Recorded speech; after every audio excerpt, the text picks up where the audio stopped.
Is there any internal division between top tier of the PMLN? क्योंकि ये report के अंदर ये चीजें वहां जाकर रजिस्टर होनी चाहिए थी, जो नहीं हुई। आपको क्या लगता वो सर बिल्कुल है, वो आपने देखा नहीं जवेद लतीफ रोज रो रहा होता है बैठ के, राना सनाउल्लाह उसने को कह दो दिया बार 90 करोड़ वाला बयान उसने नहीं दिया, उसने कहा सीटें मैनेज हुई हैं, एडमिशन ऑफ रिगिंग कर गया। सनाउल्लाह साहब की अगर आप बात सुन लें, राना सनाउल्लाह साहब की गुफ्तगू से भी यही नजर आता है, वो भी कहते हैं जी शुक्र है वो इंटीरियर मिनिस्टर बन गया, नहीं तो लेकिन वज़ीर आज़म दोनों बन भाइयों सकता की सी। मर्जी से सारा कुछ हो रहा है ना, कोई बाहर से आके तो नहीं कर रहा। नवाज शरीफ और शहबाज शरीफ की मर्जी से ही हो रहा है। सर नवाज शरीफ गरीब ਨੂੰ इतना डंप कर छड़िया, किन्ना ने? इन्होंने आप डंप किया, किन्ना ने? वो अपने घर वाले ही सिर लेंदे ने ऐसे हमेशा। आपका ख्याल है शहबाज इन्होंने शरीफ ने किया उसको जी। डंप कर दिया?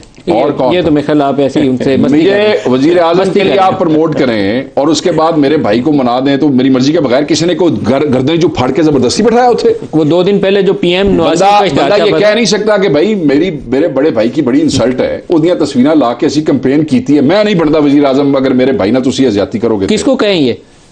आपने कहा ना मैं नहीं बनता वजीर आजम जो तुसी मेरे भरा नाले करो, किसको कहे जा रही है? एस्टैब्लिशमेंट हूं ना, जिसका जिक्र बार-बार कर रहे हैं, असल में बात जिसका जिक्र बार-बार कर रहे हैं, आप सादा करके जिक्र बताएं। बार-बार कर रहे हैं।